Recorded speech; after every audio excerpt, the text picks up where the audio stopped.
오늘의 말씀은 출애굽기 13장 1절에서 22절입니다.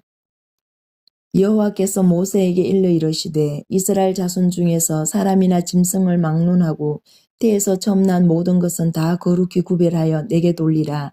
이는 내 것이니라 하시니라. 모세가 백성에게 이르되 너희는 애굽 곧 종되었던 집에서 나온 그날을 기념하여 유교병을 먹지 말라. 여호와께서 그 손의 권능으로 너희를 그곳에서 인도해 내셨음이니라. 아빕을 이날에 너희가 나왔으니 여호와께서 너를 인도하여 가나안 사람과 헷 사람과 아모리 사람과 히위 사람과 여부스 사람의 땅 곧 내게 주시려고 내 조상들에게 맹세하신 바 젖과 꿀이 흐르는 땅에 이르게 하시거든. 너는 이 달에 이 예식을 지켜 이래 동안 무교병을 먹고 일곱째 날에는 여호와께 절기를 지키라. 이래 동안에는 무교병을 먹고 유교병을 내게 보이지 아니하게 하며 내 땅에서 누룩을 내게 보이지 아니하게 하라. 너는 그날에 내 아들에게 보여 이르기를 이 예식은 내가 애굽에서 나올 때에 여호와께서 나를 위하여 행하신 일로 말미암음이라 하고 이것으로 내 손의 기호와 내 미간의 표를 삼고 여호와의 율법이 내 입에 있게 하라. 이는 여호와께서 강하신 손으로 너를 애굽에서 인도하여 냈었음이니 해마다 절기가 되면 이 규례를 지킬지니라. 여호와께서 너와 내 조상에게 맹세하신 대로 너를 가나안 사람의 땅에 인도하시고 그 땅을 내게 주시거든. 너는 태에서 처음 난 모든 것과 내게 있는 가축의 태에서 처음 난 것을 다 구별하여 여호와께 돌리라. 숫곳은 여호와의 것이니라. 나귀의 첫 새끼는 다 어린 양으로 대속할 것이요 그렇게 하지 아니하려면 그 목을 꺾을 것이며 내 아들 중 처음 난 모든 자는 대속할지니라. 후일에 내 아들이 내게 묻기를 이것이 어찌 됨이냐 하거든. 너는 그에게 이르기를 여호와께서 그 손의 권능으로 우리를 애굽에서 곧 종이 되었던 집에서 인도하여 내실세. 그때에 바로가 완악하여 우리를 보내지 아니하매 여호와께서 애굽 나라 가운데 처음 난 모든 것은 사람의 장자로부터 가축의 처음 난 것까지 다 죽이셨으므로 태에서 처음 난 모든 수컷들은 내가 여호와께 제사를 드려서 내 아들 중에 모든 처음 난 자를 다 대속하리니 이것이 내 손의 기호와 내 미간의 표가 되리라. 이는 여호와께서 그 손의 권능으로 우리를 애굽에서 인도하여 내셨음이니라 할지니라. 바로가 백성을 보낸 후에 블레셋 사람의 땅의 길은 가까울지라도 하나님이 그들을 그 길로 인도하지 아니하셨으니 이는 하나님이 말씀하시기를 이 백성이 전쟁을 하게 되면 마음을 돌이켜 애굽으로 돌아갈까 하셨습니다. 그러므로 하나님이 홍해의 광야 길로 돌려 백성을 인도하심에 이스라엘 자손이 애굽 땅에서 대열을 지어 나올 때에 모세가 요셉의 유고를 가졌으니 이는 요셉이 이스라엘 자손으로 단단히 맹세하게 하여 이르기를 하나님이 반드시 너희를 찾아오시리니 너희는 내 유고를 여기서 가지고 나가라 하였음이더라. 그들이 숫곳을 떠나서 광야 끝 에담의 장막을 치니 여호와께서 그들 앞에서 가시며 낮에는 구름 기둥으로 그들의 길을 인도하시고 밤에는 불기둥을 그들에게 비추사 낮이나 밤이나 진행하게 하시니 낮에는 구름 기둥 밤에는 불기둥이 백성 앞에서 떠나지 아니하니라. 아멘. 이스라엘이 출애굽하는 순간에 하나님은 해마다 이 출애굽의 사건을 절기로 지켜 출애굽을 기억하라고 말씀하십니다. 출애굽기 12장 마지막 절에 이스라엘이 애굽을 출발했고 오늘 출애굽기 13장 20절에 광야 초입인 에담에 이르기 전에 하나님께서는 이 모든 것들을 말씀하시면서 절기로 지키라 그렇게 말씀하십니다. 굉장히 급하게 그리고 꼭 전해야 할 말씀이었음을 알게 하십니다. 우리가 여행을 떠나보면 알다시피 떠나기 직전에 얼마나 분주한지 모릅니다. 이것저것 챙겨야 하고 또 차에다 짐을 싸려면 몇 번이고 왔다 갔다 하면서 짐을 싸곤 합니다. 이제 그렇게 분주한 가운데에 누군가 조금 다른 이야기를 하면 뭐라 그럽니까? 그건 나중에 그러지 않습니까? 하나님도 그러한 것들을 아실 텐데 지금 이스라엘은 가축도 챙겨야 하고 그 집에 있는 모든 이삿짐을 다 들고 떠나야 하는 그러한 입장인데 그 와중에 이제 먹을 것도 챙기고 이렇게 준비를 하고 시작과 동시에 출발해야 되는 그러한 상황 속에서 이러한 모든 것들을 말씀하십니다. 무교절과 초태생 규례를 말씀하십니다. 이렇게 분주한 때에 나중에 하셔도 될 것 같은데 하나님께서 이렇게 말씀하신 이유는 무엇이겠습니까?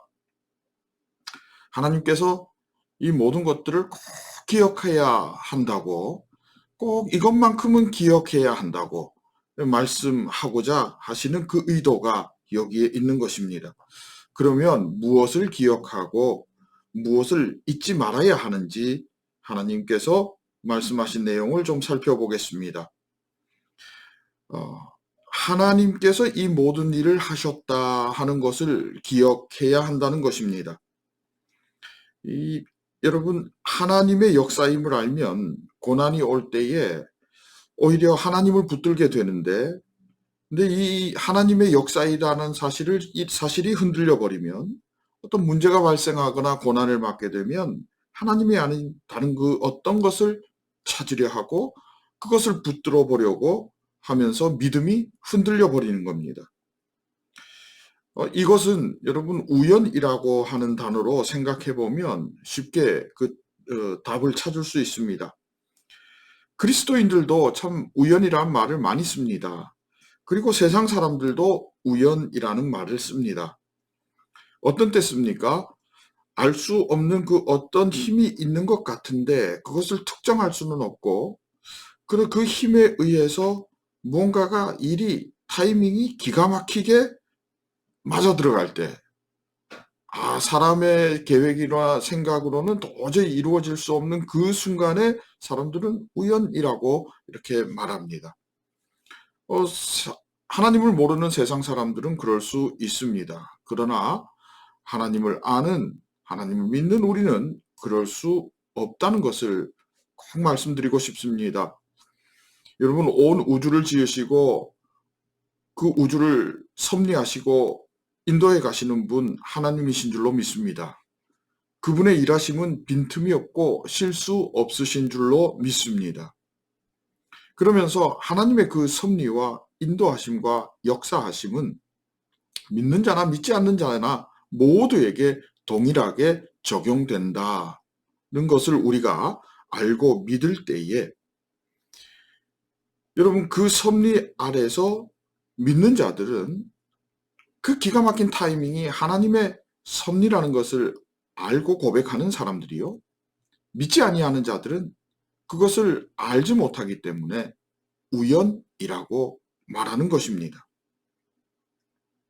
여러분, 그런데 믿지 아니하는 자들이 말하는 그 우연이 내 안에 들어와 버리면 하나님의 섭리가 흔들려 버리고 하나님을 향한 믿음이 흔들려 버리면서 그 우연을 찾아서 또 헤매게 되는 것이고, 그렇게 되면 하나님의 지위가 내 안에서 왕되지 못하고 밀려나 버리는 겁니다.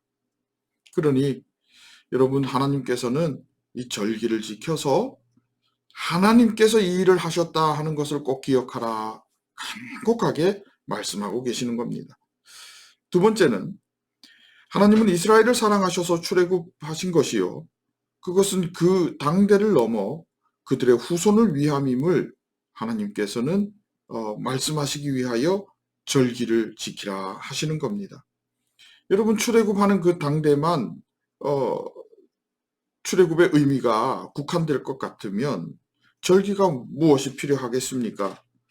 절기로 매년 지킬 것은 그 후손이 역시 믿음의 자녀로 하나님의 사람으로 서야 하기 때문에 하나님께서는 절기로 만들어 지키라 말씀하시는 겁니다. 이 믿음의 전수는 지식의 전수와는 달리 굉장히 섬세한 작업이고 평생 작업임을 새삼 이 시간에 깨닫게 됩니다. 여러분, 지식의 전수는 어느 순간 보면 내 한계를 넘어가 있고요, 내가 더 이상 어떻게 더 전해줄 것이 없는 그러한 상황이 됩니다. 그러나 믿음의 전수는 그렇지 않습니다. 죽는 순간까지 이루어지는 것입니다.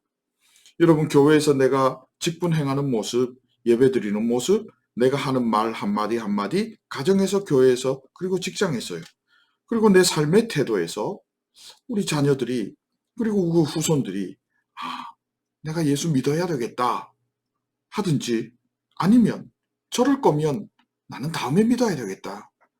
그렇게 말할 수도 있는 것입니다. 여러분, 그래서 내가 날마다 주님 만나고 날마다 내 삶이 변해 예수 닮아가야 하는 것입니다. 예를 들어서요. 그럼 목사가 30년 동안 목회하고 그렇게 설교하고 그랬는데 죽기 전에 예수 없다 하고 죽으면 여러분 이게 그 후손들이 어떻겠습니까?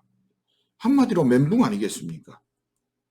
그래서 이 믿음의 전수는 굉장히 섬세한 작업이요. 내 삶이 묻어난 작업이요. 또 평생 이루어지는 작업이기 때문에 그래서 하나님께서는 절기를 지켜서 이 자녀들에게 그 후손들에게 이 모든 것들을 전수해야 한다는 것을 말씀하시고 이렇게 평생의 작업이기에 하나님께서는 이 절기를 지키면서 내가 날마다 주님을 경험해야 한다 하는 것을 또한 말씀하시는 겁니다. 내가 날마다 주님을 만나고 주님을 따르지 않으면 내가 애굽으로 돌아갈 수 있기 때문이라 그렇게 말씀하십니다. 하나님 이것을 조심해야 한다고 오늘도 분명히 말씀하십니다. 종살이가 참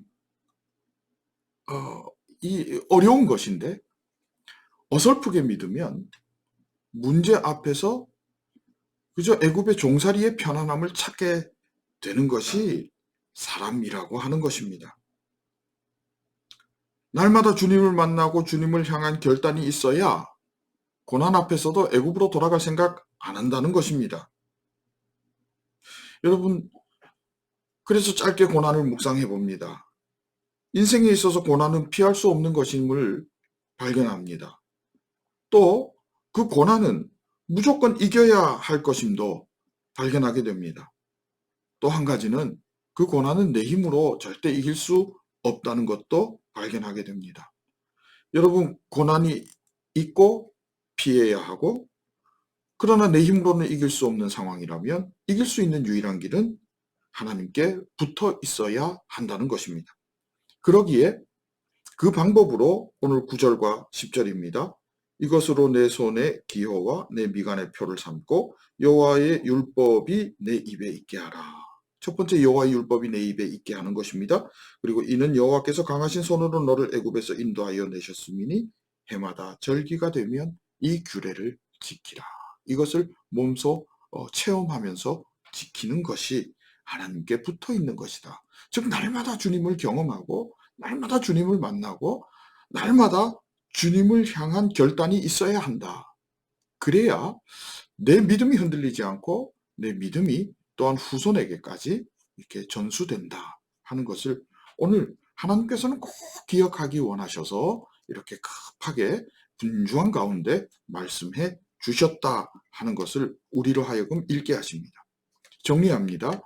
하나님이 역사의 주관자이시며 너를 돌보고 이끄시는 분이시니 하나님과 함께 고난을 이기고 승리하는 자녀이길 하나님은 원하신다 하는 것이 오늘의 최종의 결론입니다.